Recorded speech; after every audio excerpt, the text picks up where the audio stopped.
যত লাগে ততবার হাই কেয়ার ডাইপার। আমার সোনামণির সুরক্ষা তো আমার হাতে, মা হিসাবে আমি তাই কেয়ারফুল। হাই কেয়ার ডাইপার, মোর দেন কেয়ার।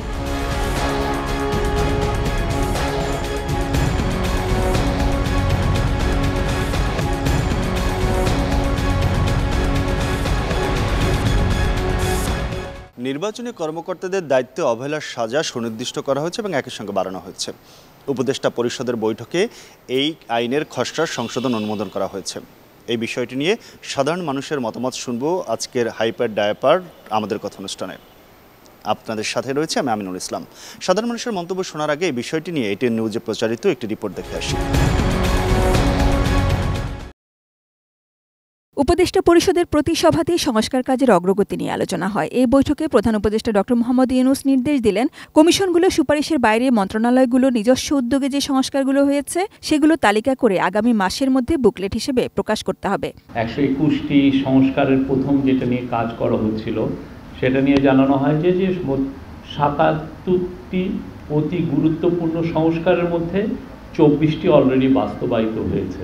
সংস্কারের অংশ হিসেবে গুরুত্বপূর্ণ কয়েকটি আইনের সংশোধনীও চলছে। সভা শেষে বিকেলে ফরেন সার্ভিস একাডেমিতে প্রধান উপদেষ্টার প্রেস সচিব শফিকুল আলম জানান, নির্বাচন কমিশনকে স্বাধীন ও শক্তিশালী করতে নানামুখী প্রচেষ্টার অংশ হিসেবেই গুরুত্বপূর্ণ আইন দুটির সংশোধন। নির্বাচন কমিশন কর্তৃক প্রস্তুতকৃত খসড়া গণপর্যবেক্ষণটি বাংলাদেশের সংবিধানের 118(4) অনুচ্ছেদ অনুযায়ী নির্বাচন কমিশন দায়িত্ব পালনের ক্ষেত্রে স্বাধীন এবং স্বাধীনভাবে দায়িত্ব পালনের ক্ষেত্রে উহার জন্য একটি স্বতন্ত্র সচিবালয় প্রতিষ্ঠা করার উদ্দেশ্যে প্রয়োজনীয় বিধান প্রণয়নকল্পে প্রণীত অধ্যাদেশ। নির্বাচন কমিশনের কাজকে গতিশীল করা এবং একে আরও এম্পাওয়ার করা। অন্য আইনটি নির্বাচন কর্মকর্তাদের জবাবদিহি নিশ্চিত করতে। নির্বাচন কমিশনে যারা দায়িত্ব পালন করেন নির্বাচন কাজে, তাদের কাজে অ্যাকাউন্টেবল করা এবং তাদের শাস্তির বিধান রাখা।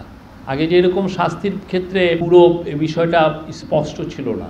এছাড়া অর্থ সংক্রান্ত কতিপয় আইন দ্বিতীয় সংশোধন অধ্যাদেশ 2025-এর খসড়ায় নীতিগত ও চূড়ান্ত অনুমোদন দেওয়া হয়েছে উপদেষ্টা পরিষদের একই সভায়।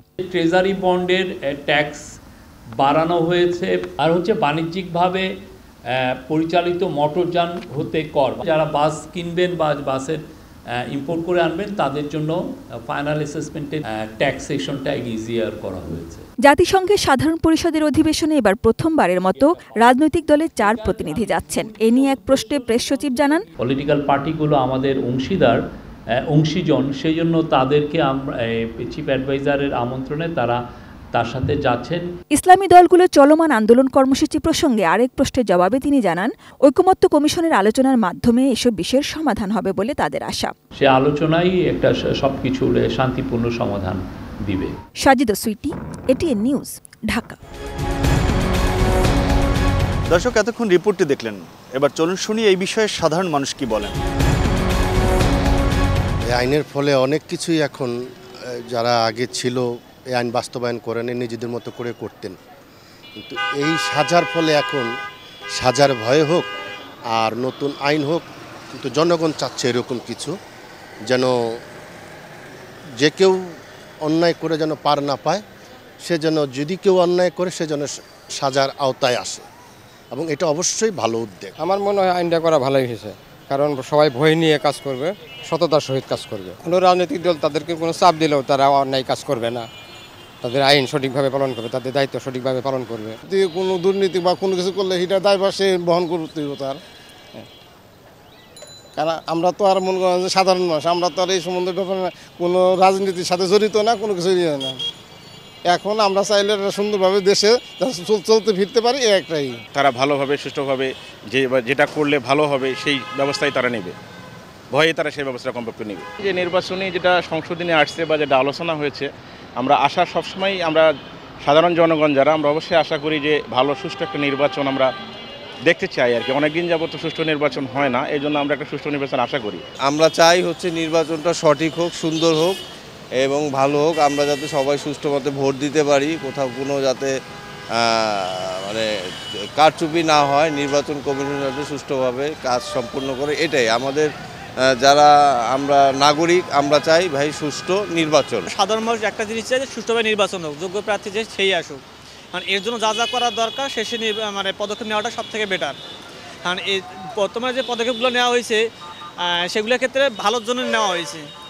আমাদের কথা হচ্ছে যে সুষ্ঠুভাবে একটা নির্বাচন চাই আমরা, যে যোগ্য প্রার্থী সে আসে। আমরা সুষ্ঠু নির্বাচন চাই, যে সঠিকভাবে মানুষ তার জায়গা মতো ভোট দিতে পারে। আমাদের কথায় ফেনী থেকে স্বাগত জানাচ্ছি, আমি দিদারুল আলম।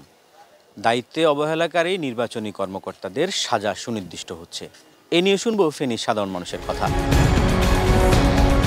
সিদ্ধান্তকে আমি স্বাগত জানাই। এটা হলে ভবিষ্যতে এরকম অনিয়ম করার কেউ সাহস পাবে না। এই অনিয়ম থেকে মুক্ত হওয়ার জন্য শাস্তিটা সুনিশ্চিত হওয়া অত্যন্ত জরুরি। কোনো সরকারি কর্মকর্তা যারা নির্বাচনী কাজে নিয়োজিত থাকেন তারা বিশেষ করে আর অবহেলা করবেন না এবং ভয়ে থাকবেন যে আমি যদি কোনো অবহেলা করি তাহলে অবশ্যই আমাকে শাস্তির মুখোমুখি হতে হবে। সুতরাং এটা সরকারকে ধন্যবাদ জানানো দরকার যে সরকার এই বিষয়টা সুনিশ্চিত করেছেন। নির্বাচনের সাথে সংশ্লিষ্ট যত কর্মকর্তা কর্মচারী আছে ওনাদের যদি একটা সাজা সুনিশ্চিত থাকে তাহলে নির্বাচনটা সুষ্ঠু হওয়ার সম্ভাবনা থাকে, আর যদি সুনিশ্চিত না থাকে তাহলে আমরা সাধারণ জনগণ ভোট দেব, কিন্তু নির্বাচন সুষ্ঠু হবে না। প্রিয় দর্শক, আমি কামরুজ্জামান সাভার থেকে আপনাদেরকে স্বাগত জানাচ্ছি। এটিএন নিউজের নিয়মিত আয়োজন আমাদের কথা। আজকে আমরা জানবো দায়িত্ব অবহেলাকারী নির্বাচনী কর্মকর্তাদের সাজা সুনির্দিষ্ট হচ্ছে। চলুন দেখে আসি এই নিয়ে সাধারণ মানুষের ভাবনা কি। তারা আবারও যদি সেরকম দিল কার্ড চুরি করার বা সন্ত্রাসী করার বা ওই দুর্নীতি করার সিস্টেমে যায়, তাদেরও প্রতিত জনগণই করবে। যে অসাধু নির্বাচন কর্মকর্তারা যারা আছেন তাদের যে সরকার যে সাজার ব্যবস্থা করছে আমরা তাকে সাধুবাদ জানাই। ইনশাল্লাহ যারা অসাধু অবলম্বন করবেন তাদের নিশ্চিত সাজা হোক, আমরা সবাই জনগণ এই প্রত্যাশাই করি। শাস্তি নিশ্চিত করা হয়েছে যারা দুর্নীতি করবে, এটা সরকারের অবশ্যই একটা খুবই সুস্থ এবং ভালো উদ্যোগ, এবং এই প্রসেসেই যেন সরকার এগিয়ে যায় এবং সুন্দর একটা নির্বাচন যেন আমাদের সামনে আসে। উদ্যাপন কর্তৃপক্ষ যে দায়িত্ব দিবে সেই দায়িত্ব যদি সে নির্ভুলভাবে পালন না করে তার জন্য তার অবশ্যই শাস্তির ব্যবস্থা থাকা উচিত। যারা দায়িত্ব অবহেলা করতেছে, নির্বাচন দিতে চাচ্ছে না, তাদের কঠিন আইনানুগভাবে ব্যবস্থা নেওয়া হোক। আমাদের কথা অনুষ্ঠান আজকের মতো শেষ করছি। আবার নতুন কোনো বিষয় নিয়ে দেখা হবে একই সময় একই চ্যানেলে। সে পর্যন্ত সবাই ভালো থাকুন, সুস্থ থাকুন, আর এটিএন নিউজের সঙ্গেই থাকুন।